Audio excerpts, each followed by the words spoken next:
the whole process with me on like performing at my best in the Olympics and on Megatron and No One Mourns the Wicked is like holding back those thoughts of predicting the future, either positive or negative, and just letting things unfold.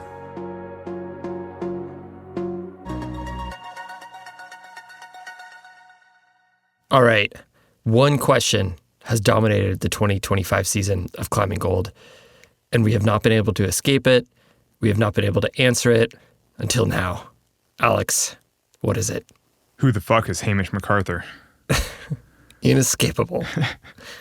No, that was my motto for the entire Olympics. I was in Paris, and I literally every day, at least twice a day, I'd say, who the fuck is Hamish McArthur? Because he just kept, I'd never seen his name. I hadn't seen him in the World Cups that season. I didn't know him from anything. And he kept wildly exceeding expectations. You know, every day you'd see him climb and be like, who the fuck is Hamish McArthur? Like, he's doing great. Yeah. How'd he do? I think he got 5th. So that's ahead of Adam Ondra. I mean, a bunch of other like big household name climbers, like people that I've known forever, where you're like, oh, that person's incredible. And then you're like, and then there's Hamish McArthur. I was like, I don't know who he is. And he's super young. And yeah, I was just like, wow, that guy's really good. The Olympics, of course, came and went. Then what did Hamish do afterwards?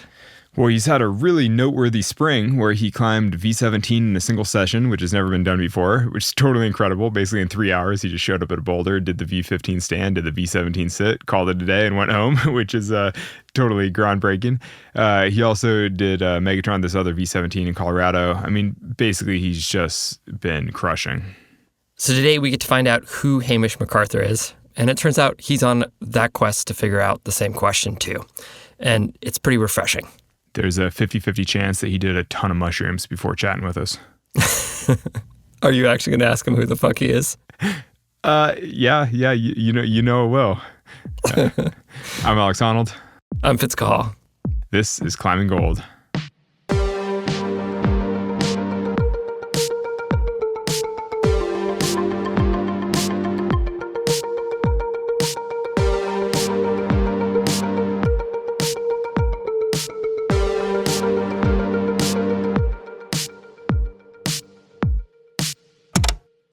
My name is Hamish McArthur.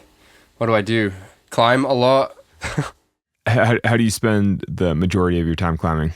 The majority of my time climbing at the moment is pretty 50-50 between indoor training and outdoor climbing. I'm still competing some this year, so I'm doing bits and pieces of comp-specific stuff, but I'm mainly thinking about outdoor climbing and wanting to do outdoor climbing. What's your favorite type of outdoor climbing? The projecting process, I would say, like on stuff at my limit, like figuring out things that kind of felt impossible when I first saw them, and then like the problem solving side of it. Have you found anything at your limit? Because I think the whole point of this interview is the fact that there's seemingly very few things in the world that are actually close to your limit. Yeah, currently I have not in outdoor climbing. I've not tried anything that I've like been like, oh, this is beyond me, I guess. But obviously the stuff exists that I could not climb. But you haven't found it yet. But I haven't found it yet. I've not found the thing which is has kind of questioned that yet. That's so amazing. That was the most insane answer I've ever heard. It was so humbly delivered right there, but that was like truly one of the most insane answers we've ever had from a question on Climbing Gold. Yeah, and we've interviewed a lot of people, and we've never heard that. I mean, honestly, to some, that's also partially just because you're young and haven't got to try that many things yet or whatever. But obviously, you will find limits. But it's so amazing. That's so great. But so does that mean that you generally find your limits in the gym? Yeah, I would say so. Yeah, there's been stuff in the gym that I have not been able to do, obviously. I mean, like there's been stuff outside that I could not do, but I've not, as you said, spent enough time exploring my limits outside to kind of know where they are. This episode is almost certainly going to be named Who the Fuck is Hamish McArthur? Because basically my whole motto for the Olympics, pretty much every day I'd say, who the fuck is Hamish McArthur? Because when you made finals and then basically, I would say you wildly outperformed expectations for you. Though I know, of course, you always expect better for yourself, but certainly for the lay public. And I consider myself a relatively well-informed climber, and I still was like, who the fuck is Hamish McArthur? But I feel like, since the Olympics, you've certainly, shown the world who the fuck Hamish McArthur is. Talk about your Olympics experience and just sort of your last year. Yeah, I think for the Olympics, I was also asking who the fuck is Hamish McArthur. Like, I was not expecting to do that. I was not expecting to qualify. I was not expecting to make the finals. I was definitely not expecting to, like, almost podium. And I was already starting to drift away from competitions when the Olympic qualification came around. And I kind of didn't really want to do the qualification. But I was like, I'm probably not going to qualify anyway, so it's okay. I can just do these two competitions. I was like ready to step away from competing, kind of. But yeah, I just didn't really like what competitions do to me generally, in like how they change like my personality and how I am in relationships and friendships and all of that stuff. Like, the competitions kind of seep into my mindset a lot. When I'm like really driven to do well, I become very self-centered, and I can like maintain healthy relationships and stuff, but it takes a lot more effort to not slip into like selfish, self-centered behaviors, and I just don't enjoy that in my life. So I was kind of a bit anti-comps, and then I qualified and I was like, oh god, now I've got to actually do the biggest comp of my life whilst toing and froing between like hating comps and doing them, I guess. So then I qualified, and I was like, okay, this is one event. I'm going to put all my energy into this one event to do it well and to like be happy during it and to like maintain self-respect throughout it, and just do it in a way which seems really healthy. And I could only do that because it was one event. Like, I didn't do any of the other World Cups that year. I think I was the only person there who hadn't done a single other World Cup in that season. I literally just did the qualifications and the Olympics because I was like, if I do any more than that, I'm not going to have the presence of mind or energy to like stay who I want to be and do this thing. And I was like, I'd like just come out of a period of my life where I'd sacrificed who I wanted to be in order to compete. And I was like, I'm not doing that again. So I just did the Olympics and was like, I'm just going to be who I want to be and do this one event and like put all my energy into that. And it was pretty exhausting to like stay on top of, my character throughout. Basically, I'm struck by how well you even know yourself as a relatively young person. Like, how long have you been doing competitions that you know so well what competitions do to you as a climber and as a person? Well, I'm just very competitive naturally, so I guess it started out at like age 3, like playing games and having tantrums. And then I started climbing at 5 and competing at probably like 8 or 9. So it had been like, like 13 years of competing and climbing. And how old are you now? 23. So you've basically been climbing or competing, the bulk of your life. I don't know. It's interesting to me that you draw such a clear contrast between when you're in competition mode and when you're just because presumably you're climbing all the time and you're trying the hardest climbs you can and you're training all the time. Like, how is there such a clear difference when you're competing or training for a comp? Well, it's because I'd been doing it for pretty much all my life. Like, whatever my personality was, I was like, oh, this is just my personality. Like, the things I, struggle with or whatever, this is just my... This is who you are. Lot. Like, this is who I am, exactly. And because I never, ever, ever stopped competing for my whole life, I never had any perspective on that, like how competition affected my personality. And so at what point did you take a break from competition and discover that it was having an impact on your personality? Like, that's what I'm so curious about. Yeah, well, it was kind of the first time ever that I allowed myself to imagine stopping competing. I remember that I was sitting in the living room, like in the year before the Olympics, kind of at the end of the season, and I, for the first time ever, considered that it was possible. Like, I was allowed to stop competing. Is this kind of one of those classic things though, where when somebody takes the pressure off themselves and they're sort of like, you know what, I don't need this, I don't care about this, then suddenly they actually perform better at the thing because they've removed some burden of expectation, they've removed the burden of dream, so to speak. Yeah, exactly. It was exactly that. And then there's also the slippery slope you can imagine that, like, you start doing well, so then you start to try and force the freedom of not putting pressure on yourself. So you're putting pressure on yourself to not put pressure on yourself. That, like, year was a lot of, like, mental gymnastics to to like be simple. I just decided that I think for this episode, I'm going to see how many V17 route names I can work into normal conversation. Try to, we'll just see if I can squeeze in any other ones. Yeah. I think it's possible. I think if not, I think you could be the guy to do it. After your Olympic experience, do you feel like you did stay true to yourself through the Paris experience? Like, basically, was Paris a good experience for you in the end? Yeah, it really was. It really was. It like way more than I expected it to be.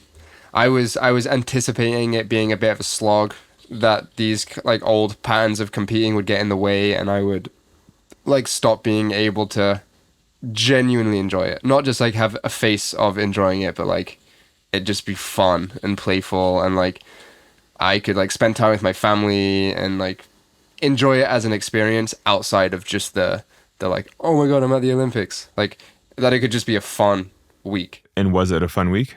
And it was just great. It was like, it was a bit weird, obviously, that I was spending time with my family because they were all there to watch me compete. Like the thing that stands out most is my Uncle John coming to Paris and like just fucking having the best time of his life. Like it was incredible. That is one of the biggest memories I have, is just, he just like spoke French exclusively and he doesn't speak French, but he was just like ordering everything in French accent and like, wearing a black and white striped top, and it was great. It was like just an excuse to see my family like have a really fun, unique time. And even once you made finals, did any of the old pressures start to creep in, or did it feel more intense? Yeah, it was really intense, but by then it was such a unique experience that there wasn't really old habits to rely on, I guess, because Is it partially just because the Olympics is all new to begin with? When you say you're worried about old habits creeping in, but it's like you've never been to a comp like the Olympics. It's just such a different level of spectacle, and it's just a whole different thing. Yeah, no, exactly. That really played in my favor because I just felt like I could treat it as completely new, and I could treat it as a spectacle, and myself as a performer, like there to kind of put on a show in a way. And that was great. Like I kind of stopped seeing myself as like the main character of the story, and it was just like, whatever happens, like I'm a part of this show, and that's all it is. Like I don't want to glorify the role of competition climbing, and maybe I inspire some people along the way, but generally speaking, it's the Olympics is a commodity that is sold because it's entertaining, and like I just accepted that, and I'm just a performer there for it. And like if I'm going to do my self-fulfillment, it's probably not going to be at the Olympics, really. Like in that situation, I was just there to put on a performance, and like outside of that, I was like having a good time. We'll be back with more after the break. Dude, I just had like one of my favorite jackets just totally explode. You test a lot of the gear for the North Face. Does it hold up? Yeah, I mean, the thing about testing products is that they don't all hold up. I mean, sometimes zippers break, sometimes pull tabs rip off, sometimes things happen. I mean, that's the whole point of prototyping, is that you're using a sample. And so occasionally good ideas don't work out. For any product, there's always a trade-off between ultralight and ultra durable. And so, if you're getting the lightest, thinnest down jacket and then trying to climb it off with, you're going to shred your jacket. It's like you just have to have the right tool for the right job. Do you do anything different? Like when you're actually working with the prototypes in the North Face, do you intentionally like crawl into a heinous off width and see what happens? Not so much intentionally. I mean, I never try to destroy my things because, I like my jackets. I like my gear. I will say I've intentionally put them into some challenging situations, particularly the waterproofing and some of the layers like that, where I'm like, oh, this is supposed to be the new waterproof layers. Let's go out on a winter storm advisory day and see if I can climb this mountain. In that particular case, I got completely destroyed, but I was like soaked all the way to the bone. But that wasn't by any fault of the layers. It was just, it turned out the storm was way gnarlier than I thought, and I fell down in the snow like a million times, and it turned into kind of a survival experience. The North Face has you covered. Discover gear designed to take you to new heights at thenorthface.com. Is meditation a part of your training or your process of just being? I think that the several periods of my life where I've gotten into meditating, it's always felt worth exploring and worth playing with and like worth investigating. How did you get into it? Have you used tools? I think I found the Waking Up app through Sam Harris's writings. And the thing that I've always really liked about the Waking Up app is that it's not about relaxing. It's not just a way to calm down in the moment. It's a way to sort of rebuild your operating system or to explore your operating system, to like understand how your mind works. And it feels like I want to live better. And I feel like the Waking Up app has a lot of different avenues to explore how to live better. Yeah, there's basically talks about stoicism or presence or emotional resolve and stuff like that, right? Yeah, but some of them I just like just talking about life, you know, like embracing your own finitude. And like Oliver Berkman, who is an author that I've read in several of his books, has I think 2 different sort of lecture series in the app that I think are amazing. The whole approach I think is so great. Try Waking Up for 30 days for free by going to wakingup.com/Honnold. That's wakingup.com/Honnold. Exploration isn't just out there, it's also within. See where this inner climb takes you. How did it feel to make finals with so many other legends of the sport, basically? I mean, was it intimidating? Was it motivating? Was it inspiring? Like, how does it feel to be up there, you know, competing against Jacob Schubert, like Adam Ondra? It was pretty good. I was just like trying not to think for pretty much the whole competition. Because I knew if I started thinking, then I would be, I don't know, it would spiral. Like all of these questions would have answers, and the answers wouldn't be very helpful. So I didn't really feel like all that much. I just tried to be like, oh, this is happening. Let's see what happens next. That was very much the mentality. It's like, this is just happening. Did you beat Adam? I forget. What was his? He got 6th? I think he got 6th. That's so funny. Yeah, it's classic. It sounds like your whole Olympic experience is actually pretty different than a lot of the other people that we've talked to, just because, I don't know if it's inexperience, but you know, a bunch of the other competitors have been to Tokyo and like been to the Olympics and done just so many World Cups and things and like so many world championships and whatever. They're just kind of like, oh, there's so much more into the comp scene. It seems like for you, it almost felt more novel, which makes it more, I don't know, just a totally different experience. Have you talked to any other competitors about that kind of thing? I mean, do you feel like your experience was unique or have other people felt the same way? I've not really had that conversation. I do get the impression that it was a bit different because I was an underdog there. Like I'm just like, people who didn't qualify like are just on paper better at competing than me, and that's fine. And like most people who did qualify, like in that 20 group of group of 20 people, like they were generally speaking better at competing than me, like on paper. Well, that's why every day I'd be like, who the fuck is Hamish McArthur? You know, I was like, who is this guy? Yeah. And that was another benefit of not doing any other comps that year, is I wanted to go into the Olympics as well without knowing who I am and where I rank against people. I think because my lifestyle had changed a lot in the year leading up to it. Like I'd stopped training so specifically for climbing. I'd had an injury. I was just like a lot more relaxed in my training approach and a bit more, I don't know, bohemian, I guess, than my like upbringing. Like I was just, kind of a lot more easygoing than I had been specifically around training.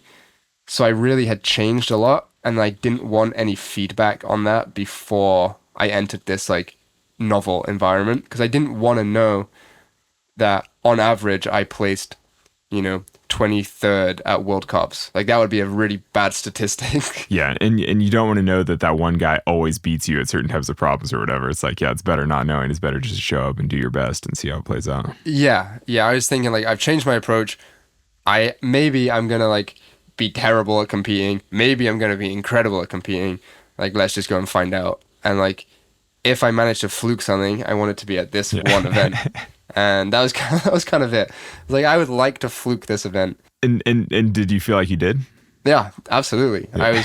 I was very much like, if the boulders suit me, I will do quite well, and if the boulders do not suit me, I will not do quite well. Did they suit you? I think so. Yeah, I think so. But I think that mentality allowed me to suit the boulders more than I had ever done before.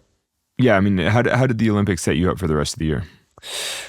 The not knowing who I am and seeing the benefit in that, in not like having to understand how good I was before trying something, and that can be advantageous, was the biggest like takeaway from the Olympics.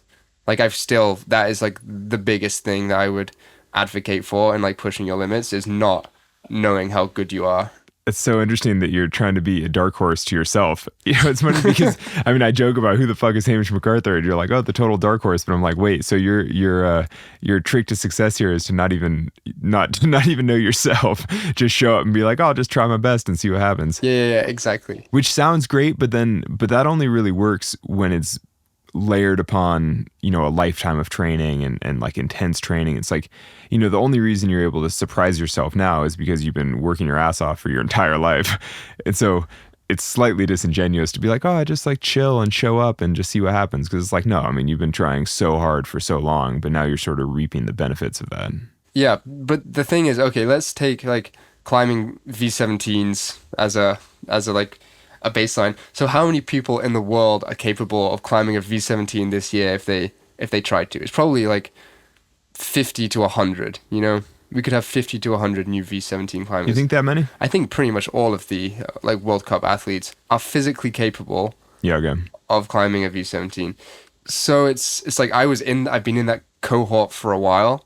I'm not advocating for like not training or something, but it's like you're just capable of doing stuff quite far beyond what you have done already. I'd say for pretty much everybody. And like this approach is about like maximizing, like actually doing what you can do.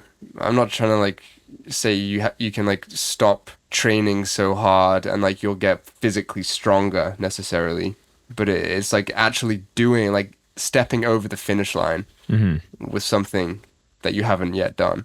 No, I totally understand what you're saying, because actually I've been sort of experiencing that my whole summer, like weirdly at a much, much lower level than what you're describing. But I basically, I'm with my family in a certain place. And so I've just been training in a garage basically the whole summer. And I allow myself one excursion a week to go to the mountains and like do something cool. So I've basically been doing like one hard multi-pitch a week. And I've basically flashed or on-sighted every like big route that I've cared about this summer, because all I do is train in my garage. And then on like day 3, I go to the mountains and do something. And I'm like, oh, I'm on my feet and so slabby and so fun.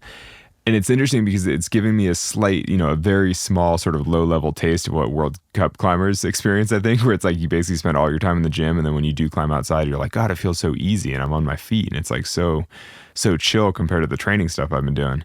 And honestly, I kind of love it. I'm like, oh, it's so fun that when you just go outside, I consistently exceed my own expectations. I sort of surprise myself and I'm like, oh, that's so nice. That's such a different experience for me anyway, especially, because I've also been climbing a very long time doing all this stuff. And I'm like, geez. For you, like when you're training in your garage, are you like somewhat in the back of your mind thinking about the next project, but not specifically training for it? Yeah, no, the training in the garage is basically I'm just like sticking to a spreadsheet just so that I have some purpose in my life and I get to see some improvement in things. We're like, oh, last week I couldn't do this and this week I can. My life is great. It's just like, it just keeps you happy.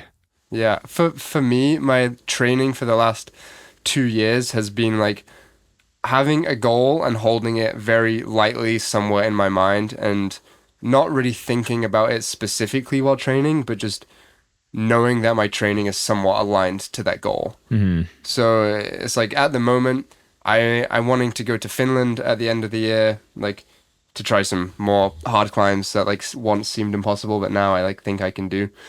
Like, have you done burden? No, I haven't tried it. Okay, you have to unburden yourself. Does that mean you have to give it a flash go? Like, oh, geez, I would love to flash it. It's only a couple moves, huh? Yeah, no, I would love to flash it. It'd be incredible. Yeah. So that is a goal. Like, I'll try. Yeah, that makes sense. Yeah, you have to try. Yeah, but like I'm training for it, but I'm not, I haven't written a spreadsheet. It's like, because it's such a far off goal, as in it's like months away, and it was years away and now it's months away. But it's such a far off goal that to actually plan for it, in like the planning for it, I think the errors that I would make in that training plan would be a lot more compounding than if I just do it day by day by like intuition. I just have a lot of faith in like my intuition for training, because I have this base where I've been climbing for... Yeah, because you've been doing it so long. Exactly. And I really feel like that intuition is wiser than science, because like the errors of science compound over, like if I have a training plan and like something goes wrong on day 3 and I get a bit of a tweak, then that affects day 4 and day 5 and whatever. Like for me, it just doesn't work as well for longer term goals. It has to be very intuitive and day by day. what does your intuitive approach look like? Does that mean that each session you kind of see how you feel and then modify your session accordingly? Or, I mean, you know, like how does your intuition play into your training? Yeah, I think it's as much about your intention as what you actually do. So I think from the outside, it wouldn't necessarily be obvious. Like on a training plan, it could say like board session on day 1 and board session on day 3, and you would treat them the same because it's written down as board session. But with like how I'm doing it currently, it's like board session on day 1 could mean all my attention is on like the ratios and angles between like ankles, knees, and hips. And like I'm really thinking about that because on some level, I think that's going to be a really important factor to get dialed for Burden of Dreams. And then on day 3, all my attention could be on like angles of my fingers or like how I'm weighting each pad or, you know, how fast I'm moving between each hold. And it's like the intention while you're on the wall, I think is just way more important than sets and reps, like way more important. I'm like, I need to rethink my whole approach to life. I'm like, as a relatively heavy climber with relatively weak fingers, I'm sort of like, I've always sort of, you know, been good. I think of myself as good on my feet, but I'm kind of like, man, I never really think about the angles of my hips. I'm like, am I doing it all wrong? I'm like, how much more weight can I take on my fingers? But then on the other hand, it's easy for you to say because you have some of the strongest fingers in the world. You know, I'm sort of like, are you taking that much weight off with your feet? I'm like, I don't know. Like you are obviously very good at weighting your feet. Famously, you're good at trusting your feet, but most of that is on like vert or slab or just off vert from Totally. And like then the angle is pretty much all 180, you know? Yeah, that's the best angle. When it's less than vertical, that's when I really shine. When you're like fully standing on your feet. Exactly. Then it's like there's way less complex like movement in like those ankles. It's way more like finer resolution. Whereas on like steep stuff, you have way more options with angles. Do other comp climbers think about this kind of stuff? Is this something I should know about? Or is this like you found too many medicinal mushrooms while wandering through the forest, like looking for boulders or something? Probably some of that, but I just think this is my super skill in climbing. Is I'm really good at understanding, like watching myself climb and understanding what needs to change. I think that's like the thing that I'm best at in climbing. Have you gone to university or anything? No. So yeah, you graduated high school or whatever, and that's the extent of. Yeah. Did you have like educational interests of any kind? Like, you know, did you consider some kind of anything in particular? I didn't really consider going to university just for like practical reasons, just because I wanted to climb. Yeah, but if you like lost an arm in an accident or something, like would you finish an education in some way? Probably, yeah. I'm like still very interested in like academia and like follow it in my like free time, but I don't really want to do it like formally, I guess. I feel like there's not actually that much to be gained from me, you know, going through formal education unless there's one specific field that I'm like, this is what I want to do. And that has changed so much over the last, 5 years since I finished school that I'm like really glad that I didn't go to university. Because like the thing that I thought was important or like I wanted to do has just like kept changing. Well, that's kind of why I'm asking. I'm like, do you consider yourself, more of say an engineering mind or an artistic mind? Because everything you're talking about is a little bit of both. Where I'm sort of like, oh, are you more technically inclined or artistically inclined, or I don't know? Like, do you have hobbies? I paint a lot, so artistically, I guess in that sense, like that's probably like painting and cooking. Painting and cooking, total side thing, nothing to do with climbing, just personal passions. I mean, it's like I'm the connection. I would say it's like I do all three, and I don't think it's different really. I like the thought of how you do anything is how you do everything. Like it's all the same.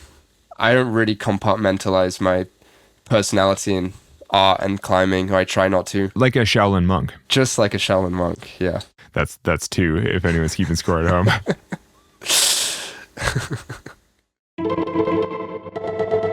We'll be back with more after the break. Dude, you ran up a mountain today, and I feel like it's like 1,000,000 degrees in Vegas. Yeah, I did run up a mountain today. And actually, it's slightly less than 1,000,000 degrees today, but it is incredibly hot in the desert. And And yeah, I have actually been drinking LMNT on every run. I've been trying to do one run a week and one mountain adventure week, and I always take LMNT in my water. I normally do 2 soft flasks, so 1 liter of water, and I split a pack of LMNT between the liter. And honestly, I think for the amount that I'm sweating in the desert, it makes a lot of sense. I think it's a smart way to make sure that I don't bonk. What flavor did you put in your bottle? I use any flavor really, but I have been using the lemonade salt this summer. It was a seasonal flavor, though now it's just been made permanent, which is great. Because it's the best. It's the best one for sure. Yeah, but honestly, I think it's nice to mix them up, because if you're using the same thing on every run, it starts to feel a little, I don't know, it's just nice to have different flavors. Get a free 8-count sample pack of LMNT's most popular drink mix flavors with any purchase at drinklmnt.com/climbinggold. That's drinklmnt.com/climbinggold. Find your favorite LMNT flavor or share it with a friend. Have you thought about LA 28? Yeah, like I'm open to it. Do you think Uncle John would rage in LA? Can he do an American accent? Yeah, he absolutely would. I'm open to it. I'm not, putting all my eggs in that basket. I'll just see how it goes. Like if I qualify again, I'll probably do it. For you personally, is it better or worse that it's now split into 3 medals, bouldering and lead climbing separated? Does that help you or hurt you? I think it hurts my chances of qualifying, because it's probably only going to be like 12 people in each category or something like that. I've heard different numbers from different sources. It's not like fully published yet, but I think that's like why it would hurt me. I'm not like, I think my bouldering and my combined ranking would be pretty similar. But yeah, it's like just less spaces, so it makes it more of a gamble. I mean, obviously you're a good lead climber. You got 5th in the Olympics, but I mean, do you consider yourself a lead specialist by any means? I used to. Like I used to like definitely consider myself a lead specialist. I podiumed at the lead world championships like in 21, which I think back on, I'm like, how the fuck did that happen? Like now I'm like, even you're like, who the fuck is Hamish McArthur?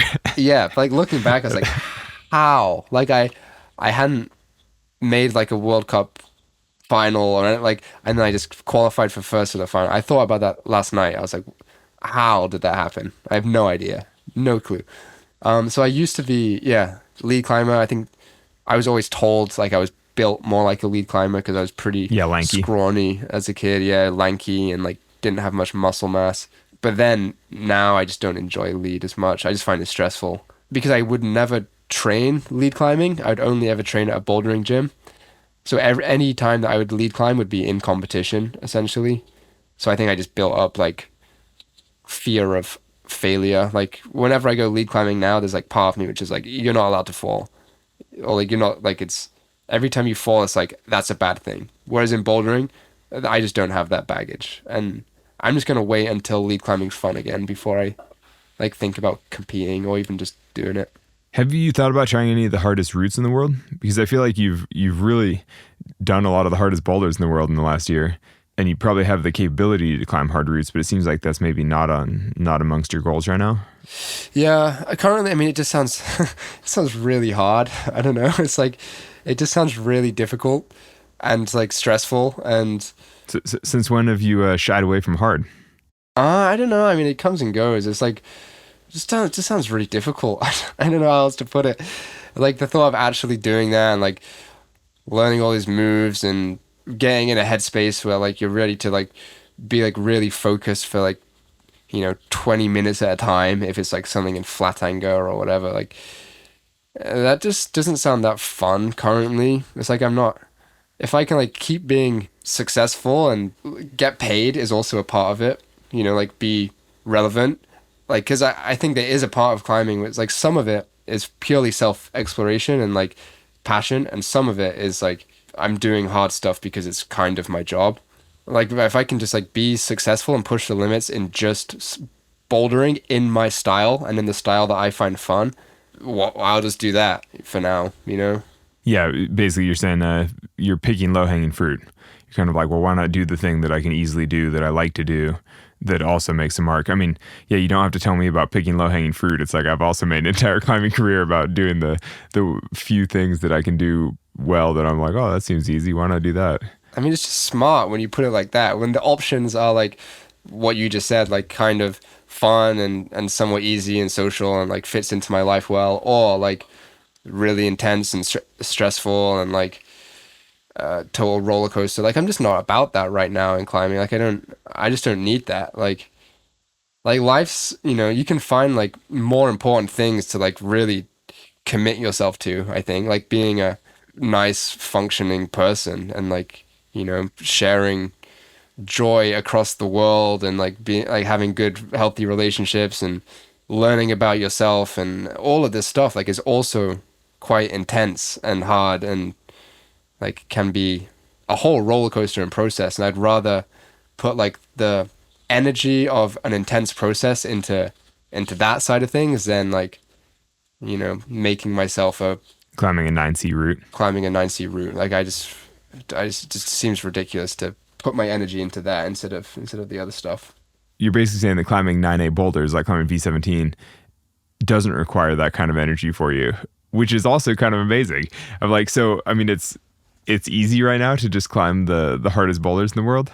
I mean, obviously it's not easy, but it is incredible. I mean, climbing V17 in a session, climbing V17 just sort of regularly. Like, how is that easy for you right now? Because it's fun, I would say. Like, it's a fun process, and that makes it easy. Yeah, physically, I'm sure it's difficult if you, like, measure stuff and, like, how much my muscles have to contract and stuff and, like, how much I have to focus. Like, I don't know, you can, like, quantify difficulty, kind of, but, like, I really just think, like, if it's fun, it's quite easy, and if it's not enjoyable, then it's quite hard. I don't really like the like way that we look at difficulty and ease. Like I think we have a lot of narratives about those two words which are just not helpful and don't really make much sense when you actually look at them. What do you mean? How would you just define difficulty? Like in this context, like what are you meaning when you say is climbing V17 easy? What are you like actually saying to me? Yeah, no, that's a totally fair question. Because actually, when you started to say that, it made me think that this summer, I've been saying that I've also been in like training mode in the garage and climbing stuff.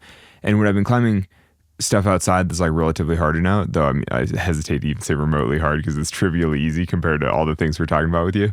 But I've started to think of it more as like now I'm in a period of stress, like basically when you have to flex your muscles really hard for a few moves or something. Whereas like most of a pitch, you're kind of on your feet, it's all pretty chill, and then you're like, oh, now I have 3 or 4 like moves where I'm actually engaged or I'm like trying slightly harder. And I've also sort of stopped thinking of pitches as like easy or hard and more just like, oh, they're periods of stress and periods of ease, where you're kind of like, oh, most of this is relatively chill, and then there are a few places where you're like, oh, I'm flexing my muscle as hard as I can. You're kind of like, yeah, it is interesting because you're like, what is hardness? I mean, it basically just means like being engaged for brief moments of, on certain moves. I mean, is that kind of what you're describing? Yeah, exactly. It's like if you could take the emotional side out of it, like the negative attachment we have to flexing our muscles. Yeah, exactly. Yeah, there's no downside to flexing your muscles. You're just kind of like, oh, now I'm going to flex really hard for about 4 seconds, and then I'm done flexing, and I guess we're good. Yeah, exactly. There's no need to attach the positive or negative emotional connotation to it. You're just kind of like, now I will flex, and then I will stop flexing. Yes, exactly. And like when you think of it like that, it like saying something is easy or difficult just doesn't make sense. It's like, no, it's just like a sequence of flexing and unflexing your muscles. Yeah, and yet you're still flexing and unflexing your muscles on the hardest things that have ever been done. And so there is something to be said for like, I mean, it's still remarkable in that your short periods of flexing are still things that other people have spent years trying to do and have failed on. I don't know. And so then it just comes back to sort of semantics almost, where it's like, well, you need a word to describe how come when you flex your muscles for a second, it works so much better than when other people flex their muscles for a second. Yeah. It's just like a more complicated choreography of flexing and unflexing your muscles. It is. It's like those like phone games, like, I don't know, that you used to play when you were young, like piano tiles. I feel like you've seen adverts for that, where it's like a piano and you like press the different keys as they like come across your screen. That's how you do hard bouldering? You just flex and unflex your muscles like a piano key and the boulders just climb themselves? I mean, if you look at it like that, which is a way that could totally make sense, like if you attached wires to all my muscles and I sat at the bottom of Megatron and there was someone like pressing keys and stimulating different muscles, I would climb the boulder if they did it right. Honestly, after watching the Mellow video, I was like, I think somebody was sitting there with keys. It's so freaking trippy that I was like, is this a freaking like, automaton? I was like, that's some weird shizzle. Yeah, no, it is. It's fucking weird doing it. It's very artsy video and kind of crazy climbing. I was like, oh my gosh. It's funny because I remember Daniel talking to me about Megatron when it was a project or something. And I'd never actually seen any photos or video or anything. And then I watched the video of you doing it, and I was like, this is not what I imagined when I'd, heard Daniel talking about it and like heard people talking about it over the years. And then watching it, I was like, this is a freaking crazy problem. Yeah, no, it is. And I loved it because it really allowed for a lot of creativity on it. That was like my favorite thing about it. It was very creative. And then it became a challenge of not bottling it essentially at the end. Like on the day I did it, I climbed into the last couple moves 8 times in a row before I did it. I climbed the like V16/17 section 9 times in a row, sometimes with like less than 5 minutes rest between goes. And that's like 15 move V16, 3-minute rest, into it again. Why'd you keep botching the end? It was quite hard. For starters, it was like V14, so like you had to do everything right. You're saying that the final moves are V14 in and of themselves? Well, like it's like a V16 into a V14 is kind of the breakdown, like okay. 15, 16 into 14. So I dropped like the end of the 14, and I would drop it mainly because I was tired, one thing, which makes like the muscle control harder, but then also like I would just get in my head. I'd be like, oh, I'm about to do it, or I'm about to not do it.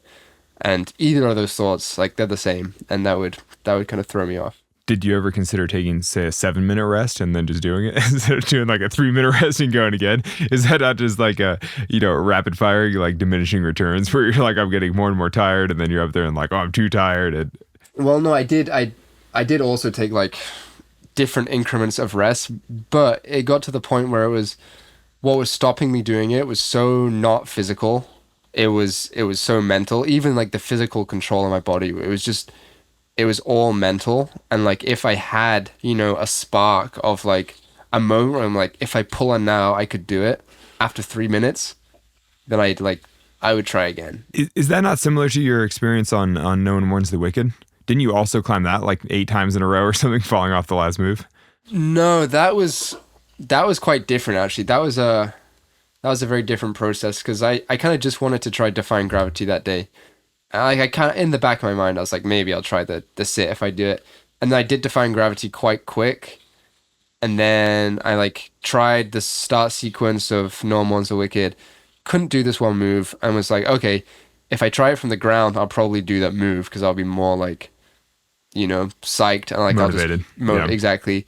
And then I like had 2 goes from the start and then did it third go.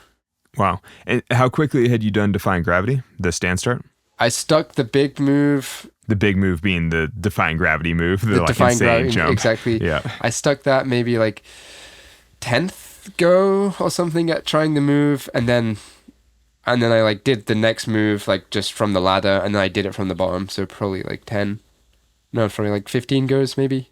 Yeah, I think you posted or somebody reported your I don't even know what you call it, your time frame for the whole day, where it was like, and then we hiked in, then we did the boulder, then we hiked out, and I was like, oh my God, your whole session was like 3 hours or something to like do, one of the hardest boulders in the world.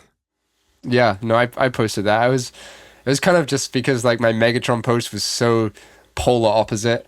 It was like very much about, my feeling and like trying to express my feelings on it. I just got so much shit for that I was just like, fuck you guys. You're like, now I'll stick to the basics. Yeah, now I'm gonna get shit for like sticking to the basics instead. I just thought that'd be funny. With No One Warns the Wicked, did you surprise yourself? Mm-hmm. Yeah, totally. I think that's gonna be a theme. Yeah, I like try and not have expectations, positive or negative. Like I try and do that. I'm not saying I'm always good at that, but I did Defying Gravity and I was like, sick. Like that was, I think, my second V15. So yeah, I like did that, and then I like walked down the back and like I was like, okay, well, I think I'm going to do the sit now. I like had a feeling I was going to do it, but I didn't want to, put that out into the world because I knew that as soon as I complicate things by saying, oh, I think I'm going to do this, I'm just going to get in my head and like I'm not going to do it. the whole process with me on like performing at my best in the Olympics and on Megatron and No More the Wicked is like holding back those thoughts of predicting the future, either positive or negative, and just letting things unfold. Is the mental side the crux for you? Because it seems like the physical side, the flexing and unflexing the muscles, seemingly works pretty well for you. You know, I'm like, geez Louise. Yeah, I don't know. I really don't know. I'm not the strongest climber. Yeah, but no climber says they're the strongest climber, but you're certainly among the strongest climbers. I mean, just to do the defying gravity move in a session and, you know, and then actually do the whole boulder, that's like, I mean, wouldn't you consider that a pretty good distillation of strength in climbing? I'm just like literally jumping to an edge with one hand. That was just all technique, though. I would say like that move is, it is like it really well, is. It's technique if you have enough strength to like hold the little edge with one hand. I mean, it's insane. Yeah, I'm like strong, you know, like I can like fingerboard pretty well and like do pull-ups and stuff, but I feel like I don't climb strong. Like that's not my style. I think everyone at Climbing Gold will respectfully disagree. I also guess at the upper end, like if anyone is trying something at their upper end, what they have to focus on to do that thing is technique. Like you can't focus on being strong to climb harder. Like in the moment of trying something like a project, if I like show up to my project and I'm like, okay, today I'm going to try and be stronger. Like you're not going to get better. But if you go with the intention of having good technique, you are. So that's probably why my answers are all technique, is because that's what I think about all the time. Because thinking about being stronger doesn't make you stronger really in the moment. That you had to think about that 6 months ago when you were training in the gym, and it's like in the moment that you're at the boulder, all you can think about is technique. That's actually a really interesting answer, and I'm like, that's totally true. I mean, yeah, true that anytime you're trying to do a climb, the only thing you can think about is technique, because the time for thinking about strength was months ago. Yeah, exactly. So that you probably will get disproportionately like technique-y answers. Yeah. That's surprisingly profound, actually, and something I feel like I maybe should have thought of myself, because we've interviewed so many people about this. We hear so many people talk about this kind of stuff. I'm sort of like, oh yeah, that makes total sense. But yeah, you're right that the time for strength was a long time ago. So much of what I hear you saying is sort of this taking away narratives out of the words we use: success, failure, strength, like all those things that you sort of have been like letting go, removing words or expectations from typical things. Do you end up feeling something at the end, though? Like for the process yourself, you're kind of being like, I'm going to fly real even keeled. I'm not going to get locked into my head. I'm not going to get locked into my emotions. But at the end, do you still feel something big? Mm-hmm. Yeah, that's a really good question. I have this thing that I've started doing whenever I've done something that's like felt at my limit, and like I've had to employ this mindset for like the Singularity in Squamish, and then Big Z, and then Megatron, and No More the Wicked. On all of those, when I've got to the top of the climb, I've like felt like I've like come back into my body after having this out of body experience, and I've like looked at the camera or like literally asked people at the bottom, did I do that from the start? Because like it's like there's not the continuity of feeling from before, during, and after. It's like before, then I enter this state, then I come out of it when I'm at a safe space, like the finishing jog, and I no longer need to be in that state for optimal performance to like finish the climb. And then it's like my whole world rushes back to me, and I realize where I am, and I like genuinely do not know if I did it from the start or if I just pulled on halfway. Like you can hear that on my Big Z video, like as I top out, like was that from the start? Fitz, I'm pretty sure we're going to have to run a disclaimer at the beginning of this episode that listeners should take just a small hit of mushrooms before they listen, or something.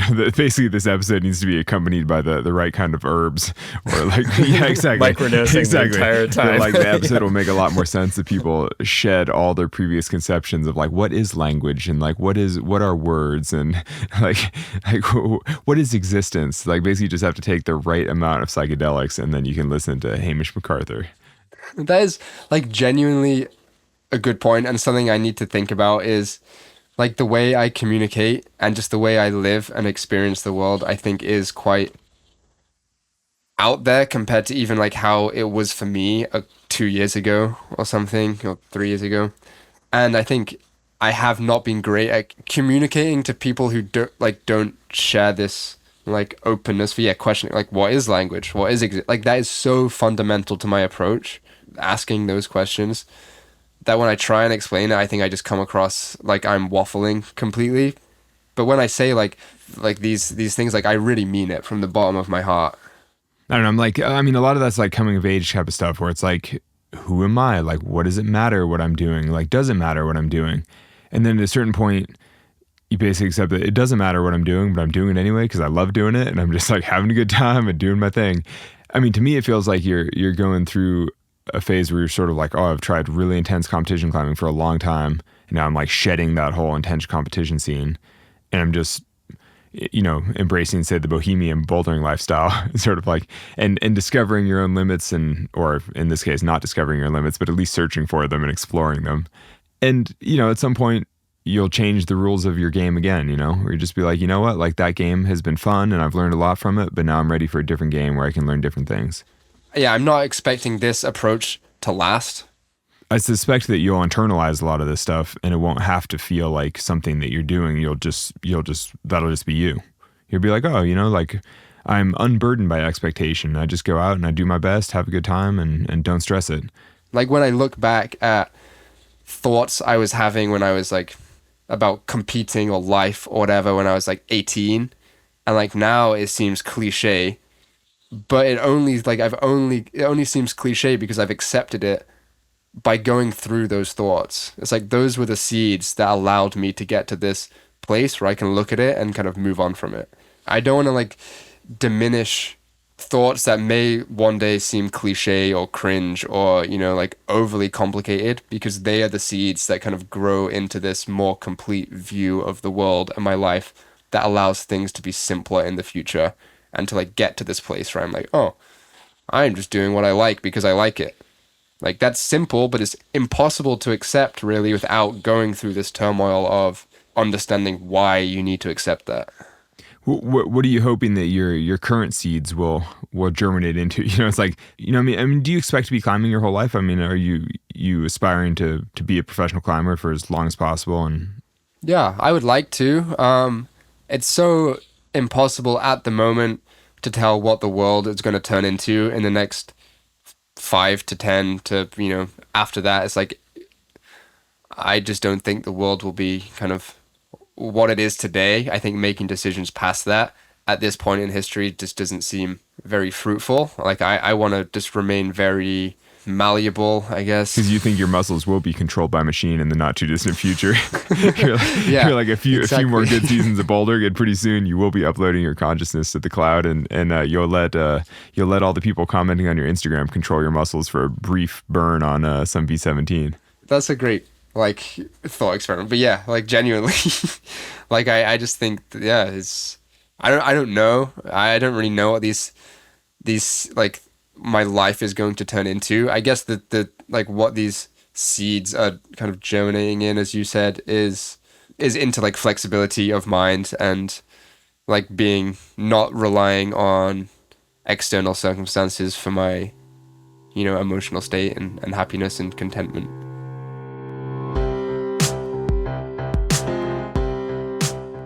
Thanks, Hamish, for sitting down and sharing your unique perspective with us. It gives us all a little nudge to be open to surprising ourselves. People ask if there are ways they can help Climbing Gold, and we love that.